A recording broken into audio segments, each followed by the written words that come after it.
भक्ति काल, सगुण भक्ति शाखा और उसके भेद। सगुण भक्ति शाखा। सगुण का मतलब होता है गुण सहित या गुण के साथ। यहाँ पर गुण का अर्थ है रूप और उससे जुड़ी प्रवृत्तियां। ईश्वर के रूप, आकार और गुणों में विश्वास करके उनका बखान करने वाली भक्ति सगुण भक्ति कहलाती है। इस भक्ति में अवतार और लीला का बहुत महत्व है। इसलिए सगुण भक्ति के काव्य में ईश्वर के साकार रूप की लीलाओं का गायन हुआ है। इस संबंध में एक प्रसिद्ध कथन है कि भक्ति द्राविड़ उपजी लाए रामानंद, अर्थात भक्ति का उद्भव दक्षिण भारत में हुआ और रामानंद इसे दक्षिण से उत्तर भारत लाए। रामानंद ने राम को विष्णु का अवतार मानकर उनकी उपासना आरंभ की। इसी तरह वल्लभाचार्य ने कृष्ण को विष्णु का अवतार मानकर उनकी उपासना आरंभ की। इस तरह से सगुण भक्ति के अंतर्गत राम भक्ति और कृष्ण भक्ति की दो धाराएं चल पड़ी। तुलसीदास राम भक्ति धारा और सूरदास कृष्ण भक्ति धारा के प्रतिनिधि कवि हैं। तुलसीदास की प्रमुख रचना रामचरितमानस और सूरदास की प्रमुख रचना सूरसागर है। राम भक्त कवियों में अग्रदास ने अष्टयाम, नाभादास ने भक्तमाल, केशवदास ने रामचंद्रिका और नरहरिदास ने पौरुषेय रामायण की रचना की। इनके अलावा प्राणचंद चौहान और हृदय राम भी इस धारा के प्रमुख कवि हैं। इसी प्रकार सूरदास के अलावा कुंभनदास, परमानंददास, कृष्णदास, गोविंद स्वामी, नंददास, शीत स्वामी और चतुर्भुज दास भी कृष्ण भक्ति शाखा के प्रमुख कवि हैं। 8 कवियों के इस समूह को अष्टछाप के कवि भी कहा जाता है। राम भक्ति शाखा की विशेषताएं।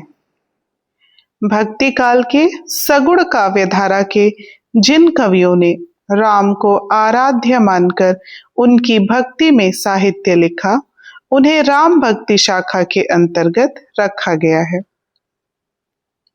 राजा दशरथ के पुत्र राम को भगवान विष्णु का अवतार भी माना जाता है। इन कवियों ने माना है कि उनके आराध्य भगवान राम शक्ति, शील और सौंदर्य तीनों गुणों के स्वामी हैं। वे अपने सौंदर्य से सभी को आकर्षित करने के साथ साथ अपनी शक्ति से पापियों का नाश और अपने शील से शुद्ध आचार व विचार की प्रेरणा देते हैं। राम भक्ति शाखा के प्रमुख कवि गोस्वामी तुलसीदास जी हैं। 7 कांडों में विभक्त अपनी प्रसिद्ध रचना रामचरितमानस में इन्होंने राम और सीता के आदर्श जीवन के माध्यम से एक आदर्श समाज की प्रेरणा दी है। राम भक्ति शाखा के कवियों की प्रमुख विशेषताएं निम्नलिखित हैं। राम का स्वरूप। राम भक्त कवियों के उपास्य विष्णु के अवतार और राजा दशरथ के पुत्र राम परम ब्रह्म स्वरूप हैं। इस धारा के कवि मानव के रूप में उनकी उपासना करते हैं। उनका मानना है कि उनके आराध्य भगवान राम पाप के नाश और धर्म की रक्षा के लिए हर युग में अवतार लेते हैं। उनके भीतर सौंदर्य, शक्ति और शील का अद्भुत समन्वय है। सौंदर्य से वे दुनिया को अपनी ओर आकर्षित करते हैं, शक्ति से दुष्टों का संहार व धर्म की रक्षा करते हैं और शील से संसार को अच्छे आचार विचार की शिक्षा देते हैं। समन्वयात्मकता। राम काव्य की दूसरी बड़ी विशेषता समन्वयात्मकता है। भगवान राम के साथ साथ इसमें कृष्ण, शिव, गणेश आदि देवताओं की भी स्तुति की गई है। सेतुबंध के अवसर पर तुलसीदास जी ने राम के हाथों भगवान शिव की पूजा करवाई है। लोक कल्याण की भावना। राम काव्य में हमें जगह जगह लोक कल्याण की भावना भी देखने को मिलती है। इसमें गृहस्थ जीवन की उपेक्षा नहीं की, बल्कि लोक सेवा और आदर्श गृहस्थ राम सीता को उपस्थित करके जीवन स्तर को ऊंचा उठाने का प्रयास किया गया है। इस काव्य में जीवन का मूल्यांकन आचार की कसौटी पर किया गया है। काव्य शैली। सगुण परंपरा के कवि या तो स्वयं विद्वान थे अथवा विद्वानों की सत्संगति से साहित्य और धर्म का पर्याप्त ज्ञान प्राप्त कर चुके थे। यही कारण है कि अनेक काव्य शैलियों पर इनका जबरदस्त अधिकार देखने को मिलता है। राम काव्य में लगभग हर शैलियों की रचना मिलती है और कहीं पर भी अलंकार शास्त्र की अवहेलना होती दिखाई नहीं देती। रामचरितमानस आदि को इसके उदाहरण के तौर पर देखा जा सकता है। भाषा। राम काव्य की मुख्य भाषा अवधी है। हालांकि केशव की रामचंद्रिका के साथ साथ बाद के रसिक संप्रदाय के राम भक्त कवियों ने भी अपनी रचनाओं में ब्रज भाषा का प्रयोग किया है। महाकवि गोस्वामी तुलसीदास जी ने अवधी और ब्रज दोनों भाषाओं का सफल प्रयोग किया है। इसके अलावा राम काव्य में भोजपुरी, राजस्थानी, संस्कृत और फारसी भाषाओं के शब्द भी प्रयोग में लाए गए हैं।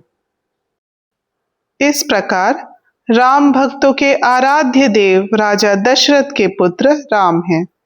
इन भक्तों को अपने भगवान राम में परम शील, परम शक्ति और परम सौंदर्य दिखाई देता है। अपने शील से भगवान राम अपने भक्तों को अच्छे गुणों की शिक्षा देते हैं, शक्ति से दुष्टों का नाश करते हैं और सौंदर्य से भक्तों को प्रभावित व आकर्षित करते हैं।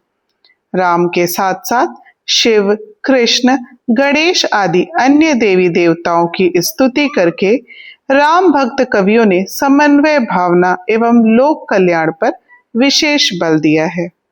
राम भक्तों ने प्रायः सेवक सेव्य भाव की भक्ति पर जोर दिया।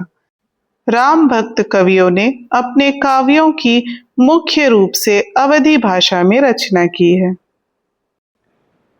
कृष्ण भक्ति शाखा की विशेषताएं। सगुण भक्ति शाखा के जो कवि कृष्ण को अपना उपास्य देव मानते हैं, वे कृष्ण भक्त कवि कहे जाते हैं। राम भक्त अपने को उपास्य देव का सेवक मानते हैं, अर्थात अपने उपास्य राम को स्वामी और खुद को सेवक। लेकिन कृष्ण भक्त अपने को कृष्ण का सखा अर्थात मित्र समझते हैं और उनके बीच सख्य भाव की प्रधानता रहती है। इस शाखा के प्रमुख कवि सूरदास जी हैं। इनकी प्रमुख रचनाएं सूर सागर, सूर सारावली और साहित्य लहरी हैं। सूरदास के साथ अन्य साथी भी बहुत अच्छे गायक थे। वे बारी बारी से श्रीनाथ जी के मंदिर में कृष्ण लीला के पद गा गा कर सुनाया करते थे। इनको अष्टछाप के नाम से जाना जाता है। अष्टछाप के कवियों के नाम हैं कुंभन दास, परमानंद दास, सूरदास, कृष्णदास, गोविंद स्वामी, छीत स्वामी, चतुर्भुज दास और नंददास। कृष्ण भक्ति शाखा की विशेषताएं। श्री कृष्ण को पूर्ण ब्रह्म मानना। सभी कृष्ण भक्त कवि अपने आराध्य श्री कृष्ण को भगवान विष्णु का अवतार, पूर्ण ब्रह्म और 16 कलाओं का स्वामी मानते हैं। उनका मानना है कि श्री कृष्ण इस सारी सृष्टि के निर्माता हैं और संसार की हर वस्तु उन्हीं का अभिन्न अंग है। श्री कृष्ण की लीलाओं का वर्णन। कृष्ण भक्त कवियों ने श्री कृष्ण के बाल और युवा रूपों का सुंदर चित्रण किया है। इसमें बाल गोपाल की वात्सल्य पूर्ण लीलाओं के साथ साथ किशोर काल की प्रेम लीलाओं का भी मनमोहक वर्णन है। सूरदास ने तो वात्सल्य और श्रृंगार दोनों के संयोग और वियोग दोनों पक्षों का भावपूर्ण चित्रण किया है। संगीतात्मकता। श्री कृष्ण की लीलाओं के वर्णन में गेयता का विशेष ध्यान रखा गया है। गेय पद होने के कारण इसमें अनेक राग रागिनियां पाई जाती हैं। हरिदास, सूरदास तथा मीरा के पदों में संगीतात्मकता की सुंदर छाप मिलती है। सूरदास के पदों का भक्ति के साथ साथ संगीत के क्षेत्र में काफी महत्व है। उत्तर भारत के विभिन्न मांगलिक अवसर पर आज भी उनके पद बड़े ही उत्साह और उल्लास के साथ गाए जाते हैं। श्रृंगार रस की प्रधानता। कृष्ण भक्त कवियों ने अपने काव्य में श्रृंगार रस को विशेष महत्व प्रदान किया है। इन कवियों ने कृष्ण के साथ गोपियों के संयोग और वियोग दोनों का बड़ा स्वाभाविक वर्णन किया है। श्री कृष्ण राधा के सौंदर्य, गोपी प्रेम, चीर हरण और रासलीला आदि का वर्णन संयोग के अंतर्गत रखा जा सकता है, तो सूरदास के भ्रमर गीत और नंददास के भ्रमर गीत आदि को वियोग के अंतर्गत। कृष्ण भक्त कवियों का यह श्रृंगार वर्णन राधा कृष्ण के अलौकिक प्रेम का स्वाभाविक वर्णन करता है। विषय वस्तु की मौलिकता।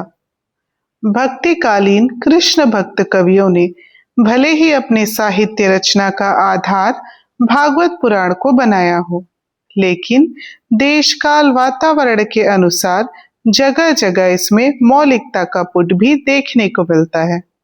उदाहरण के लिए भागवत पुराण में श्री कृष्ण के साथ राधा के नाम का उल्लेख नहीं होने के बावजूद भक्ति काल कृष्ण भक्त कवियों ने राधा के नाम का जमकर प्रयोग किया है। इस प्रकार कृष्ण भक्त कवि कृष्ण को अपना उपास्य मानते हैं। कृष्ण भक्त कवियों ने अपने उपास्य देव कृष्ण की अनेक लीलाओं का वर्णन किया है। कहीं पर वे उनके बाल गोपाल मतलब बचपन की वात्सल्यपूर्ण लीला का वर्णन करते हैं, तो कहीं पर सख्य अर्थात मित्र रूप की लीलाओं का।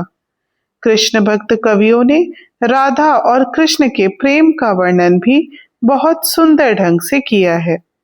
कृष्ण भक्त कवियों ने राधा कृष्ण के युगल रूप की उपासना मधुर भाव से की है।